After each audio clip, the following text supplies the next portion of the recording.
What a weekend. We had so many things that happened. I don't even have time for a witty, funny CK intro right now. We've signed a bunch of players. We're almost at the max of 20 players on our team as of right now. And let's be honest, I don't think a lot of these players are still going to be on this team before December 1st.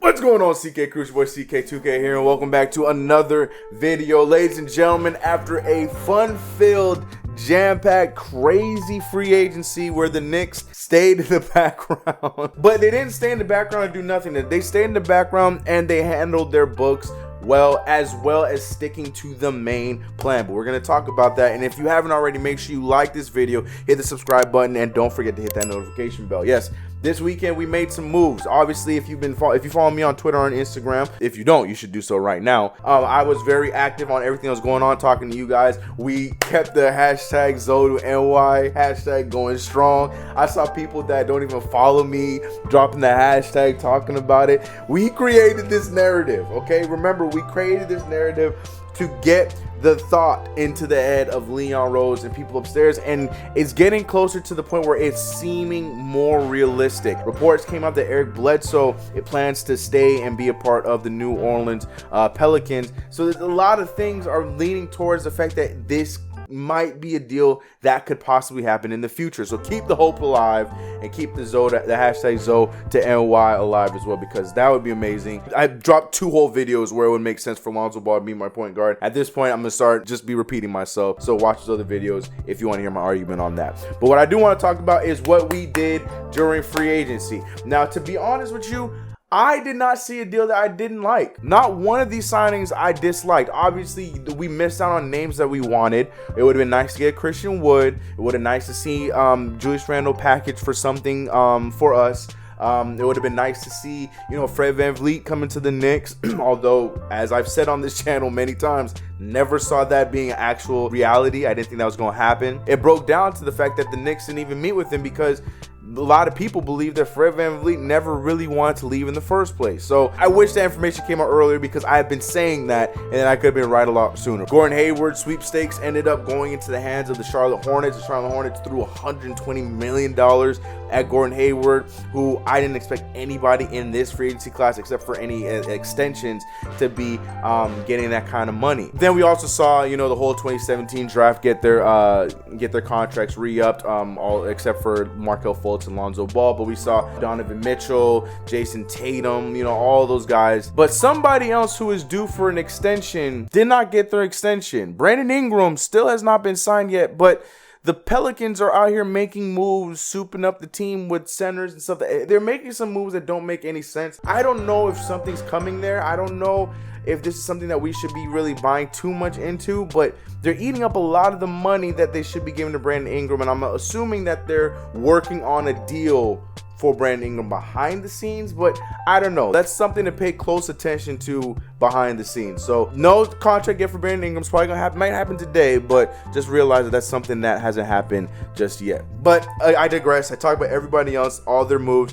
The Knicks themselves, we have to talk about our moves. And our first move was signing somebody who is a very reliable shooter and somebody that can help us immediately in Alec Burks. We signed Alec Burks to a 1-year, $6 million deal. Who can complain to that? We got a guy that is averaging 15 points for his career, who is shooting great numbers from the field and the three-point line for his career. We saw the little bit of help that he was able to give the Philadelphia 76ers last year in what was a weird combination of players for that team in Philly. I like the sign of Alec Burks. This is something that we need to do. We need to soup up our scoring, and I think that was the theme of what happened in this offseason from the draft to this weekend. So signing Alec Burks was something that made sense to me. I like that pickup from Alec Burks, and I was a fan of it. We need to help at the 2, and I think that perfectly does that. I mean, I wouldn't be surprised if we saw a roster or a rotation or a lineup of point guard, because I really don't know who's going to be our point guard right now. Alec Burks and RJ Barrett at the 3. I could definitely see that being a thing. I would love to see Alec Burks start at the 2 with RJ Barrett at the 3. But we got to talk about some of our other signings first before we can even talk about a starting lineup. Then after that, we brought back somebody that that got a lot of people upset. Somebody that I have, you guys know, and you guys give me hate for it all the time. Hell, I said it in my last few videos. Somebody that I haven't had a problem with, still have not a problem with bringing him back, and that's Alfred Payton. I understand Alfred Payton to you guys is somebody that, you know, takes minutes from other point guards, has tunnel vision except for when it comes to Julius Randle and blah, blah, blah, blah. But again, the same thing I said about Emmanuel Mudiay, even though, you know, it didn't result in many wins and didn't result in any good play for the team as a total. Alfred Payton was not terrible for us. Alfred Payton was able to do a lot of things for us that, you know, I feel like with the team that we had put together and with the team that was healthy at times when he was out there playing, he did a lot more than could have been expected for what we had. I understand that, you know, Frank Ntilikina is Frank Ntilikina, and we'd rather see Frank Ntilikina starting. I'm with you guys on that, but I feel like the constant teardown of Alfred Payton is just absolutely crazy to me, and I think it's over the top. That being said, we brought back Alfred Payton and a lesser deal than if he had agreed to his or if we had agreed to his last year on his team option. We brought him back for $5 million. Now, yes, in that 1 year $5 million deal for Alfred Payton, there is a no trade clause, but that doesn't mean that if there's a trade that can send him to a better team, that he would not waive that no trade clause. People think that once there's a no trade clause, there's absolutely no way of getting rid of the player. No, that just gives the player the power to decide whether they want to go through whatever deal is being dealt in their name. So say we send Alfred Payton to the Lakers for, I don't know, for some draft picks or whatever. If the Lakers are the #1 team in the West, you mean to tell me you think Alfred Payton will not waive his no trade clause? So don't get too upset about Alfred Payton having a no trade clause. But yes, Alfred Payton is back for the team for a $5 million deal, 1 year. Pay attention to these deals, ladies and gentlemen. 1 year for Alec Burks, 1 year for Alfred Payton. No complaints yet. Not one. And then there was a bit of a drought, if you ask me, because then that's when we started to see a lot of the players that we wanted go to other teams. You know, we saw Kenny Wooten get picked up. This one's hurt me the most, but we saw Kenny Wooten then get picked up by Houston. We saw Christian Wood also get picked up by Houston. We saw Bobby Portis, who allegedly had talks to come back to the Knicks, go to Milwaukee, and I like that pickup for him in Milwaukee. Good luck to you, Bobby. I think you're gonna be great over in Milwaukee. There's all kinds of names that we saw start going to other places along the time that we were waiting for our next signing, and the next signing was one that I was a huge fan of because I've said it countless times. The person I want to bring, or somebody I want to bring on this team, would be somebody that would be a great backup for Mitchell Robinson that can do the same things that Mitchell Robinson does, and we did exactly that in getting another Kentucky product in Nerlens Noel. That's right, we signed Nerlens Noel for a 1 year deal for $5 million as well. And the thing is, Nerlens Noel, who is going in on his, oh my gosh, what year? I know he's only 26 years old, but Nerlens Noel has been in the league for a bit, and he had a very similar season to Mitchell Robinson in the sense where his field goal percentage was up, and he was one of the most highly rated defensive big men in the league. I think it was just him and Mitchell Robinson for a certain select of stats when it comes to field goal percentage and defense from inside the paint. I absolutely love this pickup. I love it because the problem we have is every time Mitchell Robinson was not on the floor, teams were picking us apart in the paint to the point where we would try to focus too much on the paint and we didn't have the personnel to focus on the paint, and we're leaving wide open three-point shots. Now these players can go and play defense on their man from the three-point line, knowing that we have somebody ready in the paint to watch for whatever may come at him when Mitchell Robinson is on the court. I love this deal. I'm a fan of Nerlens Noel coming into the Knicks. This was a great pickup for the New York Knicks. Next up, we had two deals going on at the same time. First deal was that we ended up trading Ed Davis that we acquired during the draft. We traded Ed Davis to the Minnesota Timberwolves to bring in Jacob Evans, and one of my favorite players in the league, who myself, Terry from Terry Trey, and J Mac called the Walrus. We bringing in Omari Spellman. I love this pickup. Do I think he's gonna stay? I don't know. I'm hoping. It'd be nice, but we do have a lot of bigs again this season, so if he's a part of some other bigger trade, I can completely see that happening. Matter of fact, any of these names I mentioned in this video, they might not be on this team for very long because there might be some bigger trades that are in the works. That's still a possibility, or we can run it with what we have right now. But regardless of any of that, I love the pickup of Omari Spellman. This dude is a stretch big that does damn near everything for his size. He is strong when it comes to anything in the post, and he also has one of the softest touches from around the arc. This guy is like the perfect specimen for a big man, and I think Kenny Payne has his work cut out for him because he has been given all kinds of great bigs to do all kinds of things with. I'm excited more now than I was at the draft for the Obi Toppin pickup, and now if getting him alone with a guy like Mike Woodson to work on his defensive side of the game, I'm so excited for what the possibilities for this team development wise, and that's something I couldn't say in the past before. Development on this team could be a lot better because of a lot of the names that we brought on. Not even to mention JB, Johnny Bryant, who is going to have his hands on guys like Frank Ntilikina, RJ Barrett, Emmanuel Quickly, Miles Powell. Like, he has these kind of guys that have that potential. They're just waiting to surpass that potential, and Johnny B might be the guy that can help him get past that. So going back to free agency, yes, we made a trade for Ed. We moved Ed Davis to Minnesota so we could bring in Omari Spellman and Jacob Evans. But not only that, we also snagged us up some more second round picks for the 12. Right as of right now, as me recording right now, it's not specified which year it is, but I'm hoping that one of them is coming from the 2023 draft as well, which we know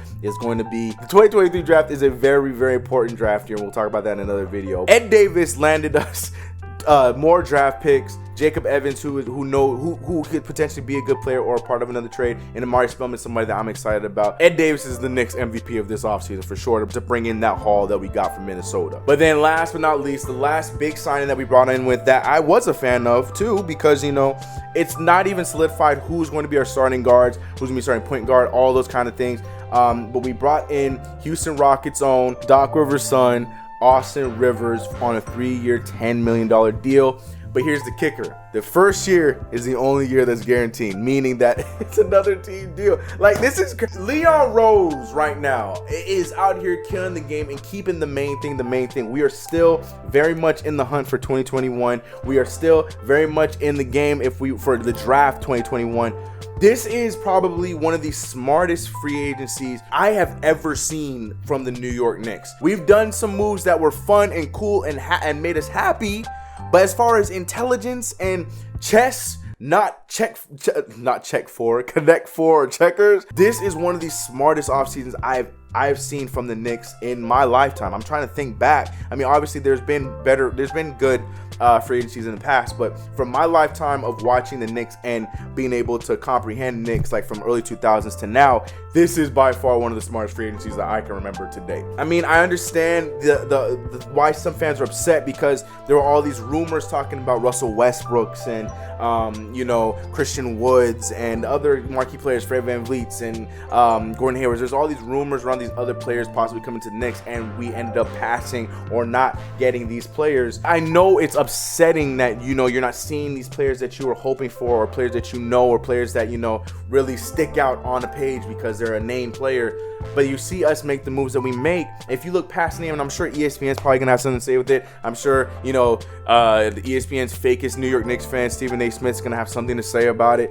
But the point of the matter is, there's a bigger goal at hand with everything that happened here, and for the first time, I feel really good about what's happening, and I truly don't believe that this is the end. Like I mentioned with Brandon Ingram, there's something going on there, unless they're trying to work some kind of a deal that might not be quite max, or I don't know what's going on with Brandon Ingram, but there's something going on there with New Orleans, or maybe they just wanted to take their time and work out the proper deal. I don't know, but it just seems fishy over there. And with their point guard situation, I still really believe that there is some sort of trade that is being talked about. I really believe that there's something there, or maybe somewhere else, because we heard John Wall request a trade. We heard, we know Russell Westbrook is trying to get out of Houston. There's something that could be going on still that can still not jeopardize what could be for us in 2021, because we gotta remember, although all these moves may be smart, we still have to make ourselves an attractive place, make sure that these free agents and these players next year in the 2021 draft free agency want to be a Knick, because we can do all these things, get our money right and get all that stuff right, but we still have to do the main thing, and that is make the Knicks an attractive destination for these players to come and play. That is the biggest thing. To me, that is more important than having the money. So we still might make some sort of deal that can help us be somewhat good this year and help us be entertaining to watch. Well, we're already entertaining, but something that could be more palatable to watch and palatable for other players to want to come and play for and want to be a part of, as well as still putting ourselves in the right position in free agency next year, as well as the draft for next year. So I feel like we're online for a lot of those things, but I feel good. I genuinely feel good. I know for the Knicks fan that wants to see the sexy move happen, or you want to see the Victor Oladipos or one of these names come to the Knicks, understand when I tell you that these contracts and these players that I mentioned earlier on in this video, this is a good free agency so far, and it's not over yet. Something can still happen, and it just feels like the balance isn't over in the force right now. Something was meant to happen, or something is meant to still happen. I don't know. Maybe I'm overthinking things. Maybe this is it. Maybe we make one more signing. Who knows? But something feels like it's not done yet when it comes to free agency. And maybe it's a big crazy move, or maybe it's another small move that helps us be a little bit more competitive for this season. Who knows? But let me know your thoughts in the comments below about everything that happened over the weekend during free agency. What we'll do is reading your comments in the next video. I just wanted to do more of a grand breakdown of everything that happened. I would have put something up if we did make a big trade like Russell Westbrook. If something like that happened, I would have done a video. But I seen the moves that we made. I wanted to just talk about it in whole like we did in this video, and to help you guys understand how important this free agency has been thus far. Not even just free agency, this off season has been thus far, from the draft to now. I'm happy. I said this last year, but that was more hoping to be happy. But this year, I can be happy past this season. Like, we're actually setting ourselves up. It's good. It's all good. But let me know all your thoughts in the comments below about everything. I will be looking through your comments, reading some of them in the next video. Stay tuned, ladies and gentlemen. Keep your phones on, because free agency ain't over yet. We still got some things to be seen. So, ladies and gentlemen, you guys know the deal. If you haven't already, make sure you subscribe to the channel. Hit that notification bell. Don't forget to like this video. You know what it is. Let's get it. Catch you guys in the next video. I'm out of here. Go Knicks. Feeling like I won the lotto. Always taking trips with a new chick, asking where the time goes. And I wonder if this is all I'll